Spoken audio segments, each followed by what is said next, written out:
touchdown, running into first place for number 1. Harris drops back, Bates to the left, pressure on, and he goes down.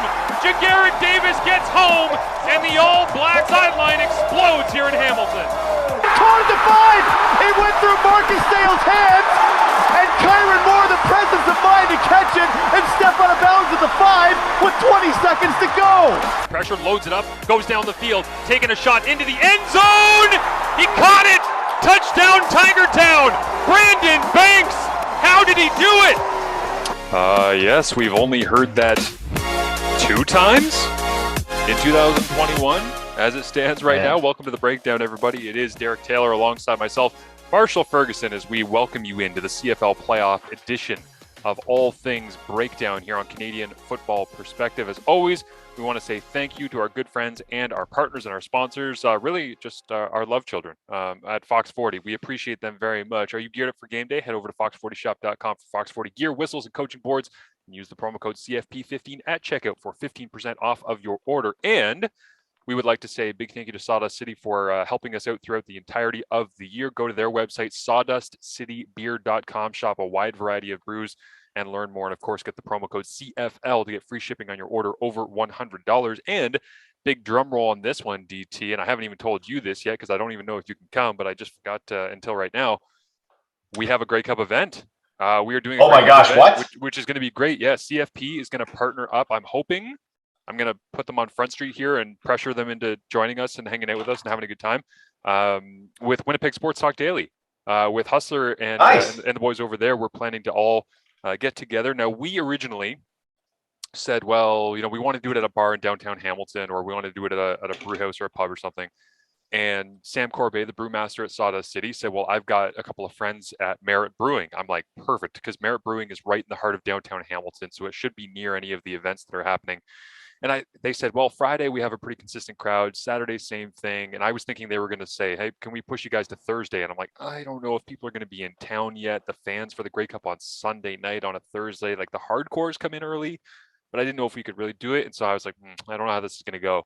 And when I had the sit down meeting yesterday with a couple of the guys over at Merit Brewing, they said, how do you feel about the morning of Grey Cup Sunday? I was like, I'm like, that sounds awesome. So anyways, this is your official announcement that we are going to be Sawdust City and Merit Brewing, downtown Hamilton, Grey Cup. We're probably going to do it from like 1 to 3. And we're going to go over there and we're going to have some giveaways. We're going to be doing trivia, Grey Cup trivia on the social media channels. And we're going to be giving out CFP hoodies and giving away some beer prize packs and all sorts of fun stuff. So just an excuse to be able to come hang out, talk some football, and have some fun before maybe you head down to the stadium if you're going, or if you're not. They're going to have the game shown there at Merit Brewing on a projector screen as well. So you can hang out and watch the game from the brew house. And this is basically me counter-programming the $75 ticket that is going on for the pregame tailgate at the Hamilton Convention Center. Who the hell has $75 to spend on the tailgate? Huh?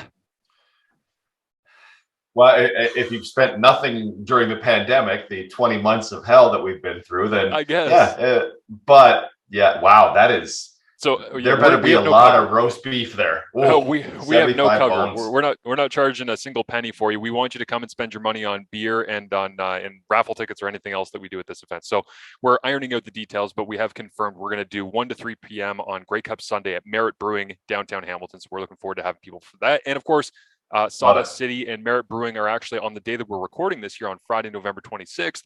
They are releasing a collaboration that they have, their half shell lager, which is going to be featured there. So they've actually been working together on a couple of beers, and they're going to push those out when we have our event there. So that is all great stuff.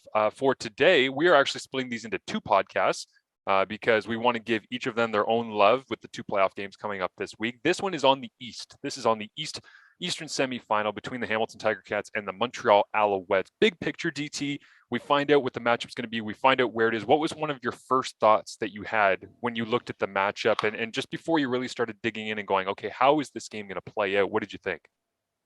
I thought Montreal better be at full strength for this game because to me, preseason, I thought, man, Hamilton is the best roster. When all these guys are eventually healthy, week 16 into the playoffs, they're going to be a real problem for teams. And they still haven't gotten healthy, right? From what we thought they would be preseason. Devere Posey never played for them.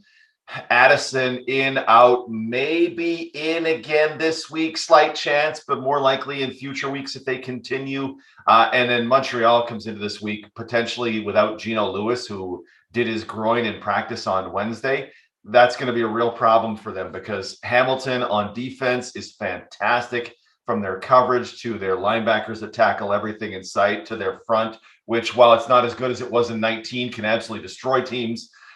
Montreal's got to be ready for what could be a really good Hamilton team. Yeah, and I also look at this and think, like, it's crazy that you say, yeah, the front's not as good as it would have been. The linebacker core isn't as good as I think we agree it would have been in 2020 if Larry Dean would have been around and been healthy. And it's like, Hamilton is not what we thought they were going to be. But at the end of the day, who cares, because they're still here. You know, like they're in the playoffs. They're playing a home playoff game, and they've got an opportunity to play in a home Grey Cup, which is all they really wanted to ask for. So it's interesting when you talk about the Montreal being ready and what Hamilton's throwing at them. When the All-Stars came out for the East Division, half the field was Ticats. Like it went from Tunde Adeleke to Carriel Brooks to Jamal Roll to Simone Lawrence to Dylan Wynn to Jaguar Davis. It's like half of the graphic that the CFL sent out was black and gold. And I'm like, man, because I mean, Money Hunter and David Menard were the only Montreal Alouettes that end up getting on the East All-Star team. And I mean, you could have made perhaps an argument for Patrick Levels, maybe close to or at Chris Edwards, but Chris Aki, maybe he deserves that. Yeah, Chris Aki could have been in certainly, but you would have then had to bump Simone Lawrence, which you're not going to do in that East Division. So it was tough sledding for Montreal to get any recognition, and Hamilton got a lot of those All-Stars. The way that I thought of this game originally, just from a very high view, was I sometimes I hate the narrative around the teams that are hosting the Grey Cup, because it's, well, they're hosting the Grey Cup, so there's pressure around them to get to the Grey Cup, and you'll experience this next year, obviously, when it's out there in Regina. It's like, okay, well, if the Grey Cup wasn't in Saskatchewan next year, or if it wasn't in Hamilton this year, we would just be saying, well, the pressure's on them to get to the Grey Cup regardless. Like, we just make up the story. Well, it's in town, so they feel the extra pressure. They always feel pressure. Like, it's always hard to get to the Grey Cup, and it's always this huge mountain you have to climb. So who wants to go to an Ottawa Grey Cup, Marsh? Come on. Yeah, it's so ridiculous, right? No, well, you know what? This year we only 95% want to go, not 100%. Come on. Everybody wants to win the trophy all the time. Yeah, exactly. And so I'm kind of annoyed of that piece of analysis. And my analysis this week has been a little all over the place as well on CFL.ca, where I'm trying to figure out what this is going to look like. But I just wanted to start out by asking you, what's the one thing you know? Like, what's the one thing that you feel 100% confident going into this Eastern Semifinal that you say, the game might go up and back and forth, and there might be lots of different variables, but I know at the end of the day that this is going to be correct? I know that Hamilton's commitment to its run game is going to be inconsistent and undetermined. Well, the running back run game, because, I mean, if Braylon Addison is in there, there's Braylon Addison carries. Last week, there was Tim White and Pappy White carries in that meaningless game for them, as it turned out, against the Riders. But, man, they just cycle through any one of four running backs. When Don Jackson is in there, they'll focus on Don a little bit, but you just absolutely have no idea how much they're going to be committed to the running back running game. And it's exact opposite for Montreal, right? Like, they live and die with William Stanback, as you think as you should, if you believe that running backs are the way to go for it. So, yeah, the one thing I know is, man, Hamilton is one of those teams that just doesn't care about running through the running back. No, and it's funny too, because in terms of like a heat scale for how much they believe in certain running backs, or how much they put emphasis in, okay, this guy's in the game, we really got to get him touches. You're right, Don Jackson is the one that they lean towards the most, where it's like, we really respect him, we really want to get him the ball. But he's like a heat scale, if it's 0 to 5, he's like a 3. Everybody else is a 1. Yeah. It's like there's no 5 like William Stanback, where it's like, we have to get him the rock. It's like, Don goes in, yeah, we'll get to him a couple of times, and then they're like, oh, but we're in the score zone now. Okay, here comes Sean Thomas Arlington. It's like, I don't know how, as a fantasy player, you're supposed to look at the Tiger Cats, because they're as likely to have Stephen Dunbar get an end-around touchdown on the goal line as they are to have Don Jackson run it downhill between the tackles. Yeah, it's crazy, right? And it kind of counters everything that we think of. And if Hamilton loses out, it'll foster the narrative, well, you got to be able to run the ball in November, blah, blah, blah. Right. But Hamilton just is not bothered by the fact that they don't have one lead back. They don't have a Kadeem Carey, a William Stanback, a William Powell. in that vein. And honestly, I don't know that I think it hurts them at all, because Tommy Condell and that offense are just maybe more so than any other team this season, and maybe in 19 on a level with Paul LaPolice when he was in Winnipeg. How are we going to attack you? What are we going to do? How are we going to make this happen? What new guy are we going to give you this time around, just because we can and we feel like we can? And if Masoli's on fire, and he's been pretty good except for that Toronto game in this last little stretch since he's been back from injury, Hamilton can really. Last week they just walked the ball up and down the field. I had to watch them just march from one end to the other, to the other, to the other against the undermanned Riders team. I just got a sense of, God, they're really good. They're really good when they want to be. I was driving back to Hamilton from Kingston when I worked the Yates Cup last Saturday, and I listened to you on CKRM. I tuned in just as Masoli, right before halftime, decided to underhand spiral a pass 15 yards. And I just I loved your reaction to it. I was just like, man, like week 16 game doesn't matter for either team. They're just eyes locked in on what's happening in the playoffs. And I was like, DT's still just energetic as all hell in the booth, which I loved listening to that on the way back. So I caught you just about Oshawa. Like when I was like, oh, I wonder how that game's going. And I tuned in and I was like, okay, yeah, this is going exactly how I thought this was going to go. Beat down Boulevard, that one. But the one thing that I know in this game is that the Montreal Alouettes, as I've been studying it more throughout the week, I've started to kind of pick up a sense that Kahari Jones is really trusting Trevor Harris, like increasingly so as the weeks have gone on. And what I mean by that is that there's been a bit of the meshing of the minds between the quarterback and the coach over time, to where you're now seeing a player in Trevor Harris that seems more comfortable. He's throwing it more vertically than he did in Edmonton in terms of average depth of target. His production grade on pass plays is actually higher in Montreal than it was in Edmonton, despite the change in receivers and trying to get acquainted with everybody. His accuracy grade by my metrics is a little bit higher as well. So he's on target. His rhythm's better. His footwork is a little bit smoother, I think, because he feels comfortable. And these are all little things that I pick up on. And then I looked at 2nd and 7+ today, and I wanted to know, okay, what's the evolution of the Alouettes offense from Vernon Adams Jr. to Trevor Harris? And what I found was that they were throwing the ball 90% of the time with Vernon Adams Jr. on 2nd and 7+, I should say. With Trevor Harris, it's 100% of the time. There have been 43 2nd and 7s, and they are throwing it 43 times out of those. So if you see 2nd and 7+ in the Eastern Semifinal and they run a draw play, that's the first time they've done that with Trevor Harris since he's been in Montreal. But the reason that I thought that was interesting is, okay, why are they entrusting him so much? Like, why are they just saying, here, figure it out, we're going to give you the ball? That's very similar to Zach Collaros in 2019, where it's like, first down, Zach, we're going to play Bombers football. Second down, this is why you're here. Like, this is why we went and got you, because we believe that you know how to maneuver in the CFL on 2nd and long. And the sack percentage is cut in half from when Vernon Adams Jr. was in there. It's from 10% down to 4.6. The conversion rate is essentially the same, 35.5% for VA, 34.8% for Trevor Harris.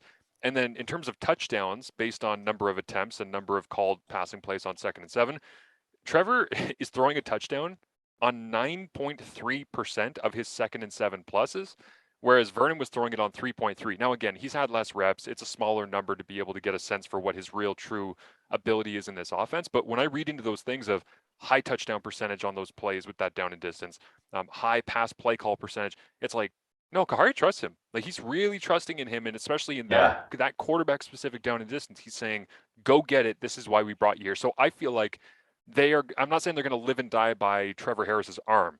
What I'm saying is on when you got to have it, they're going to put the ball in Trevor's hand. I don't think you're going to see a 2nd and 9 in the 4th quarter of this game with them trailing by 10, 7, 3, whatever it might be if they're trailing.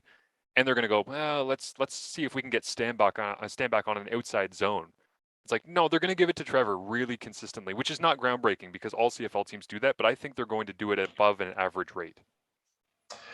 Which, I mean, I'm trying to think of why necessarily it would be they do it more with Harris, and 90% to 100% isn't enormous, because I assume there'd be some scrambles that Vernon chose to do in there. But like, Harris can't move the ball with his feet the same way. But then why? Right. To me, stand back. It comes down to trust. Like that's my whole point in this, is that I think Yeah, I trust Harris a lot more. Yeah, even because this Vernon season. Adams Jr., if you call a ton of passing plays on second and long, he's going to give you some nice plays, and he's got the same conversion rate essentially as Trevor Harris. But he's also going to throw more of those dangerous balls, those interceptable passes that you translate throughout the year. And he's also going to create more turnovers because he's getting sacked more. And when you get sacked, if you're a quarterback and you're not ready, you can fumble. So I think that's why they feel more comfortable is like, listen, Trevor has his drawbacks at various points. He is not a perfect player. That's not what I'm saying. What I'm saying is the things that he's good at are so different than Vernon Adams Jr. that I get the sense that Kahari Jones is refreshed as a play caller where he doesn't have to call a play on 2nd and 7 and go, oh, God, what is he going to do with this? It might be great or it might be a turnover. I think he's looking at it with Trevor and saying, I'll give him pretty much any call. He'll do the right thing. It might not be the sexiest thing. It might not be as explosive, but he'll do the right thing. And so I feel safe giving him these plays in these situations. Like that's what I'm reading into some of these numbers. Yeah, that wouldn't surprise me. Wow, Harris really gets he really gets sacked in Montreal. Hey, my goodness, I'm just looking at double-digit sack rate in Montreal. It was always going to be really interesting to see what they would do, right? Because you couldn't have two more among good quarterbacks and above. You really couldn't have two more dramatically different quarterbacks than Vernon Adams and Trevor Harris. So it was always an interesting move. But yeah, you just see when you watch Montreal go. Harris is just he's always the same guy, right? He's never too high, never too low in the pocket. And he's just, you know what, I'm here. I'm not throwing for an incredible amount of yards so far. But yeah, I certainly hope they can pick that up because at some point you're going to be, in my mind, you're going to be down in this game. And it's not going to be able to be William Standback time in the fourth quarter if you're down 10 points. So this is what they went and got Trevor Harris for, right? To be able to compete in the fourth quarter of this game. Yeah, absolutely. That's what it's felt like for me. The other interesting point in this game that I don't think people really know or typically care all that much about, but is the fullback usage. And the reason I bring this up is that Hamilton leads the league in terms of personnel packages that involve a fullback. Obviously, Nikola Kalinic is the guy that they have in the most amongst anybody. It's not like Jake Bird's taking a single snap this year. So, so they've got themselves Kalinic coming in and playing a big role. They have more fullback snaps, as I say, than any team in the league, but right there next to Saskatchewan in terms of teams that use the fullback in personnel packages is Montreal. And that percentage of them using fullbacks in the personnel packages for the Alouettes has really picked up since Trevor has been there over the last 4 games. And I think part of that is that maybe that's what he's comfortable with. Maybe that's what he knows a little bit from his past, because it's certainly in Ottawa he didn't play with the fullback a whole lot.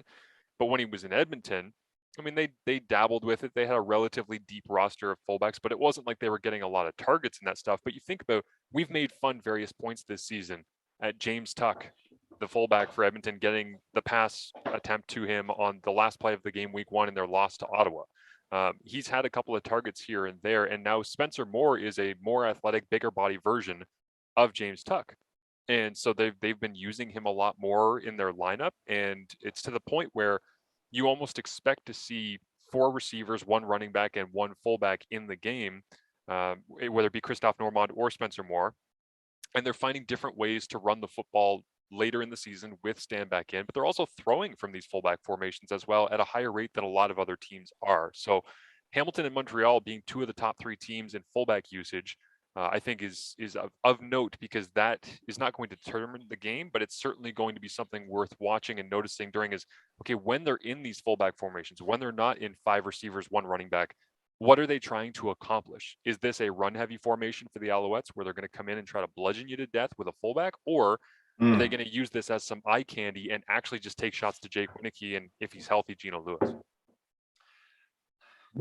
I think Montreal on the defensive side, when I think about it, I haven't thought about it too much, but they're a sack machine, right? They generate pressure more than any other. I mean, I think second most versus any other team. Let me pull it up to make sure I have it. Yeah, Winnipeg the most, Montreal right behind them.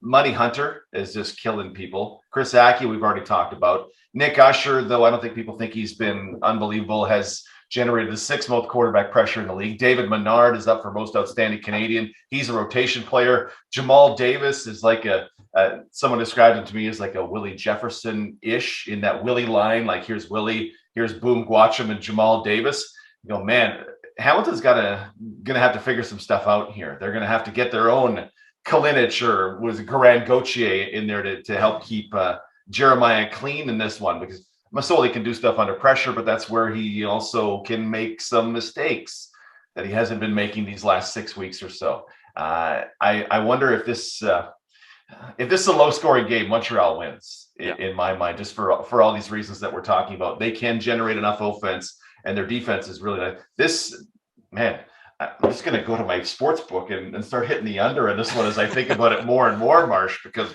this could be Hamilton's offense was flying last week and flying in all these games except the Toronto one, but Montreal can really get after quarterbacks.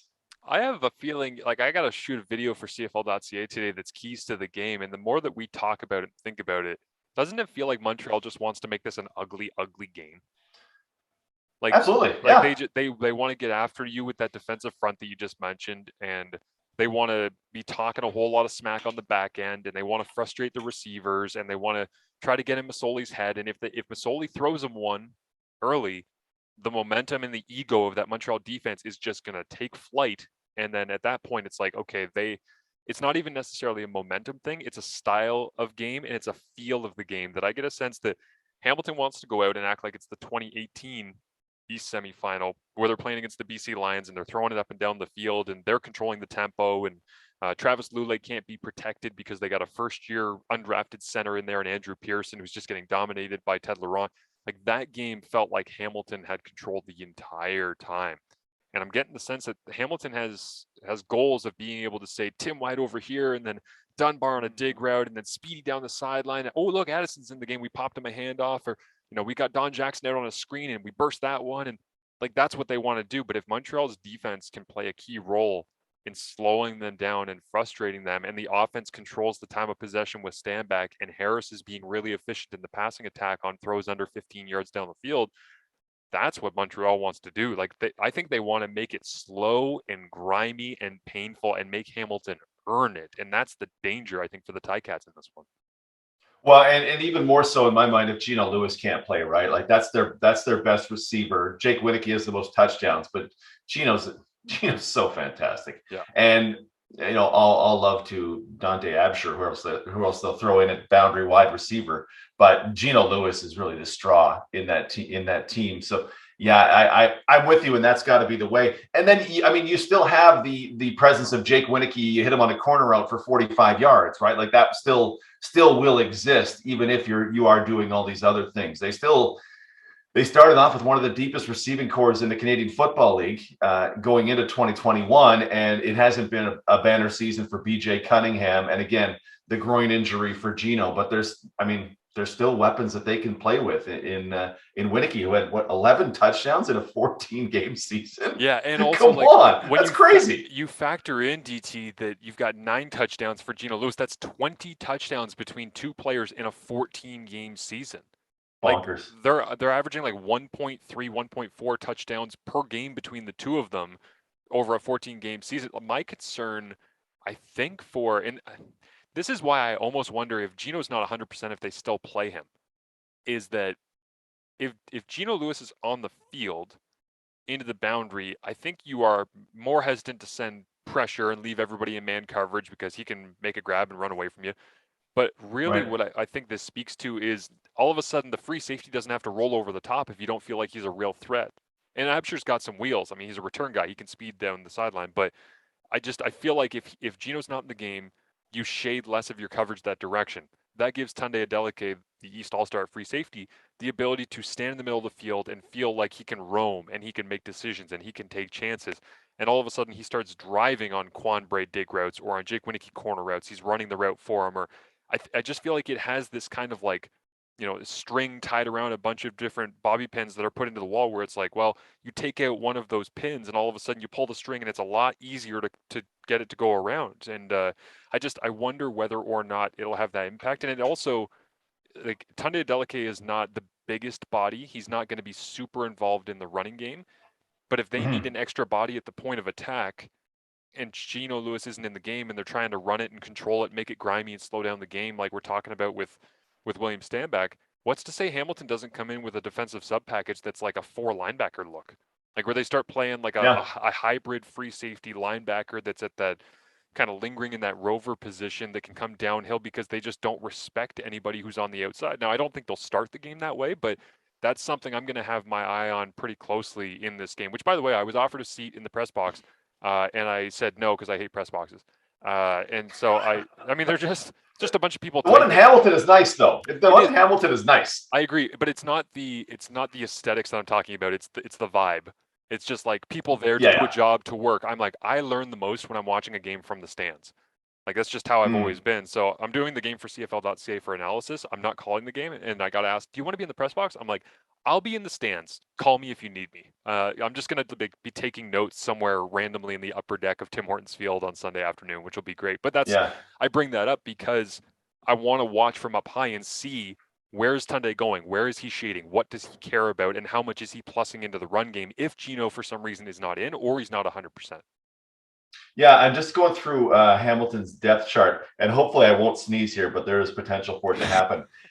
We've seen teams like BC and Winnipeg this season, just in my watching, on rundowns, they throw in a big linebacker instead of the Sam linebacker, right? Winnipeg would swap out Alden Darby and plop in Shane Gauthier. And I'm trying to find the body for Hamilton that would allow them to do that. Like Lawrence Knox and Cameron Kelly, normally. Kelly's a guy who goes 6'2", 205, which that's not bad.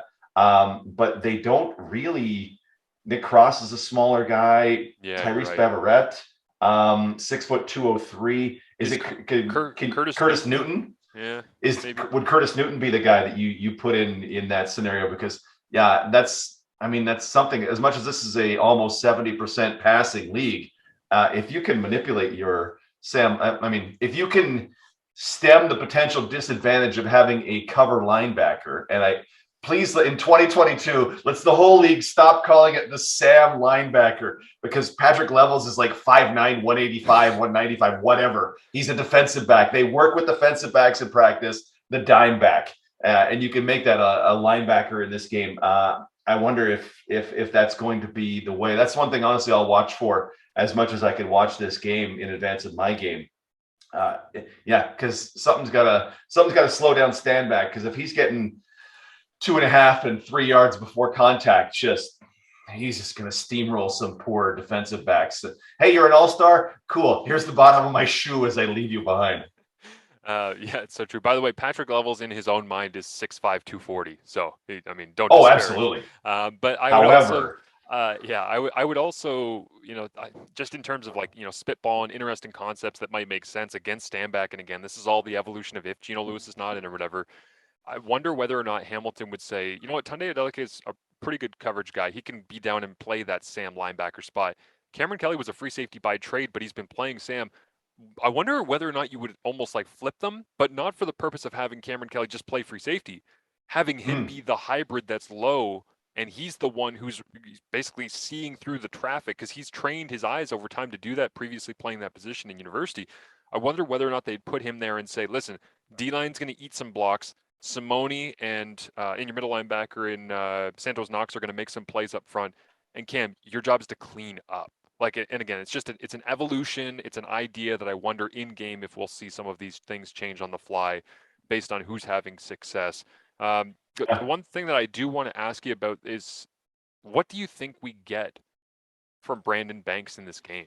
It's been such a mystery to me throughout the season. Man. And it's not because he hasn't been trying. It's just, it felt so easy in 2019. Always open, always separating, always yards after the catch. And this year it's felt like, wow, okay, they run that scissors kind of concept where they run somebody skinny to the post, hold the free safety, and then Banks runs that kind of corner route underneath it. That's the best play that they run, I think, throwing down the field. But outside of that, the in-breaking stuff has been tough this year, and he has not been nearly as productive as we have expected based on the season that he had. And I don't know what the reasoning is for that, but in big moments, Brandon has a tendency to either get real frustrated or be really successful. And I don't know what we're going to get in this one. Honestly, and that's a real big question. And if it's Braylon Addison in there as well, and you can bump Banks out to that 2 spot to the field, How much better is that for him? I know True. they'll bring in Tim White, Pappy White, whoever, and do some of that run stuff instead of using Banks for that running stuff. At least they did that against Saskatchewan this past week, and those guys seem to pretty consistently get some runs. That's been the $1 million question this whole season, right? Is what is happening to Brandon Banks? 5 for 82 against Toronto on 9 targets, nice. 6 for 75 at a score. The previous game against Montreal, targets that were inside, and getting a lot of targets outside too in the last few weeks as well. Just as I look at the distribution of them, I wish I had any idea, because I can't explain anything about what Brandon Banks this season has been apart from early on. Hey, you're our short area guy. Let's go.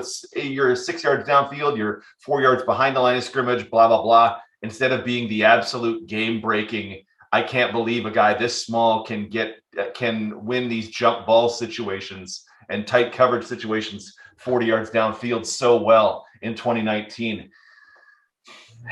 I don't know if I can count on it, but I won't be surprised if it does happen. I just honestly, Marsh, I have no idea what to make of Banks at all in this game. Yeah, it's tough. And again, for people that are playing fantasy or doing props and all the rest, like, have you in your prop masters work with TSN come across receiver numbers at all? Like, how are you guys looking at the props on this stuff? That's a good question. They're usually a little later toward the end of the week, but there's one site, bless their hearts, that does pop them up pretty quick. Let me see if I can pull up, because there's so much more information that's still to come, right? With Montreal, if Geno Lewis is out, that has massive effects across the board. I wonder what that would do to Winicky in terms of total catches if Geno Lewis is out, because then, I mean, the thing that I don't think people realize or care about enough is, yes, Geno Lewis has 9 touchdowns on the year, and yes, he's made some great catches, but the workload, like the sheer number, every week when I've been breaking down the percentage of team pass targets in the middle of the field, in 2nd and 7+, in score zone, he leads Montreal in everything. Like, he is their everything in the passing game runs through him. And if he's not in, it's like, where are all of those targets going to go? And there's a chance that they might just go to Stanback. Like, they might just take those and say, well, like, I wonder, I genuinely wonder. And it's not that I don't think they don't trust Quan Bray or Reggie White Jr. or Winicky. It's that I'm starting to think to myself, do they want to take the 10 targets that they were going to give to Geno and sprinkle 2 more to everybody else? Maybe. But your best chance might be to say to Stanback, hey, wear everybody down until the 4th quarter by, let's give you 6, 7, 8 extra carries and see whether or not you can just pop a couple. I was thinking you were saying throw the ball to Stanback. I was concerned on that front. Okay, yeah, we're on the same page then. Last week, 5 targets for Reggie White. Quan Bray's been stepping up, even though he is that field wide receiver spot. To your question, Banks currently 4 catches for 51.5 yards are his over-under totals. Geno, they have it 5 and 55.5. So as far as prop bets go, if Geno can't play, I start to look at the Reggie White over 3.5 and only 35.5 yards, because that guy's had some pop in games this season, and he plays to that boundary side, right? Which, all right, there, even if your prime target isn't at that boundary wide receiver spot, the boundary side is still the short side of the field, and you're going to go there. Winicky 4 catches and 58.5 yards. I'm just going to put a circle around that 4, because if Winicky has less than 4 catches, it's gone bad for Montreal in my mind. The sneaky one, I think, here is Reggie White Jr., like you're talking about for Montreal, because they're completing 75% of their passes to him so far since he's been in the lineup. He's 18 of 24 on targets for 177 yards, so not big yardage. But he's got 2 touchdowns, and there hasn't been an interception when he's been targeted thus far. So Trevor Harris is figuring out the Montreal receiving lineup, getting comfortable with them. But as he's doing so, he's adapted to this receiver and Reggie White Jr. pretty quickly, pretty seamlessly. And I think that I don't think he's going to have a big day, 6, 7, 8 catches. But I also saw Brian Timms for the Tiger Cats come out of nowhere playing X in a playoff game back in, 2016, 2017, where he had this crazy day of 8, 9 catches for 100 and some odd yards. So if you have chemistry with a quarterback, all bets are off when you get into a playoff game, because if they're looking for somebody they trust, then Reggie White might be the guy to take a bunch of those targets away from Geno if he can't go. Yeah, at Tim's 2 times on Twitter, and I have no idea why I know Brian Tim's Twitter handle, but it's a good one. So I remember it. He won me a couple weeks in fantasy as well back in the day. So Brian Tim's, wherever you are, thank you, man. I appreciate you. Yeah, all from Where is that. I Brian mean, Timms? Does anybody know where Brian Timms is? hit us up at Twitter at TSN_Marsh and at DT on SC. If you could identify the whereabouts of Brian Tim, I feel like the Unsolved Mysteries guy from NBC back in the day. I'd He like is to do currently it. a free agent, according to Wikipedia. Played for the Salt Lake Stallions and was on the roster of the Orlando Apollos of the AF. Yes, the football AF. They are undefeated in perpetuity, forever and ever and ever. Steve Spurrier and them boys, AAF champions. Congratulations to all of them. The old ball coach.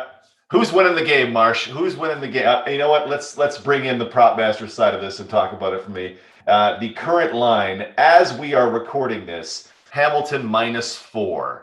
I know exactly where I have gone on this and will go on this again. Hamilton -4. One, who's winning? Who's taking the spread? I think Hamilton wins by more than 4. I think that Hamilton wins Agreed. by more than 4, and I think that the reasoning for this is that there's a lot of X's and O's stuff that we can go to, but I tend to, even though all the analysis is X and O's, I tend to go to the human side a little bit in the final analysis. And Jeremiah, I don't think expects to be in Hamilton in 2023. I'm not saying that with knowledge or interviewing people or otherwise, but the next home Grey Cup for Hamilton's 23. It's pretty miraculous that he's been around in Hamilton for as long as he has, considering he's gone like this. He's been up and down the depth chart like 4 different times. Can he do it a 5th time? Like, is there a guarantee he'll be here in 23? There's no guarantee. Yeah. So I think he needs to seize the moment. It's not the ideal situation. He'd like Addison in rhythm with him. He'd like Banks being crazy productive. He'd like a healthier, more consistent offensive line.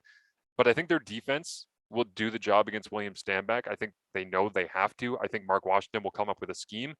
And then Jeremiah's just got to do what Dane did in that 2019 Eastern Final, which is make a couple of plays, like take a couple of those swings. And if he does that, hits Ackland on one, hits Dunbar on one, whatever it might be, he can ring up 25 points quicker than I think we remember, because it's been a while since we've seen him really just kind of blow the doors off somebody. I don't think it's going to be a blowout.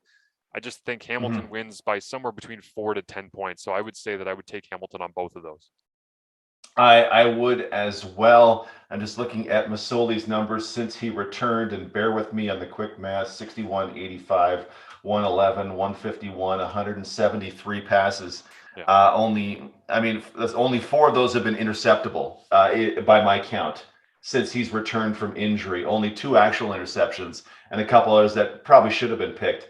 Masoli's been so good, and beginning of the season, I thought he should be the quarterback because he adds the run element while having the same turnover proneness that Dane Evans does. Masoli's been full props to Jeremiah for what he's been since he came back from his injury timeout, because an interceptable pass rate of about 2%, 2.5% is really, really tight. Actually, even less than that. That's really tidy. So props to him for what he's done so far. It's so interesting to me, though, that there's a narrative that exists on social media, and there's a narrative that exists in the confines of Hamilton, Ontario, and the surrounding areas that, Jeremiah just drives me crazy. Therefore, I want to see Dane.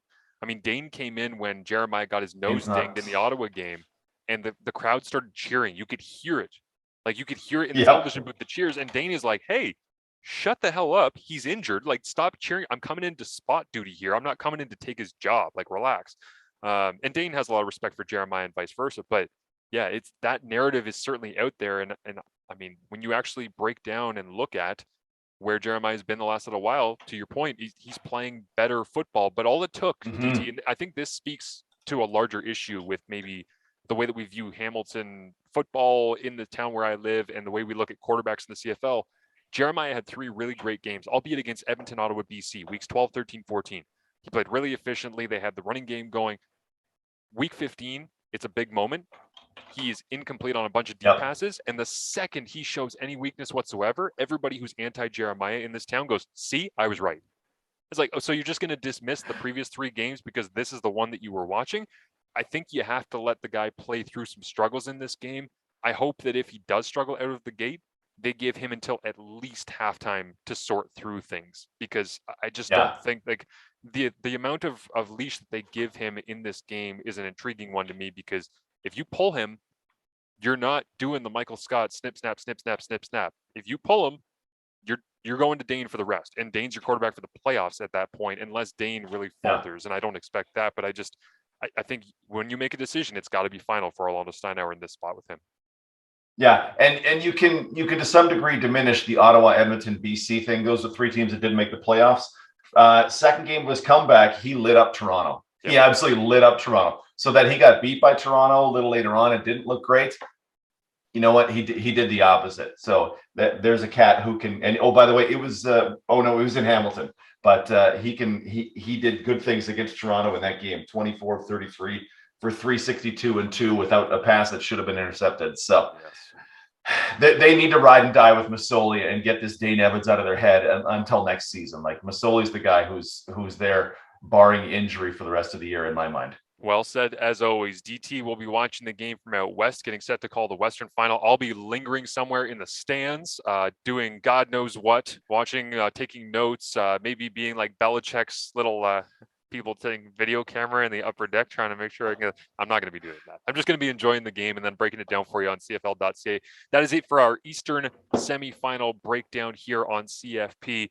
Stay tuned, because we're going to have the Western Semifinal podcast coming out for you tomorrow. That is going up tomorrow for you. It will be on Saturday, and we'll bring that to you coming up. DT, thanks for this one, and we'll chat with you tomorrow. Sounds good, buddy.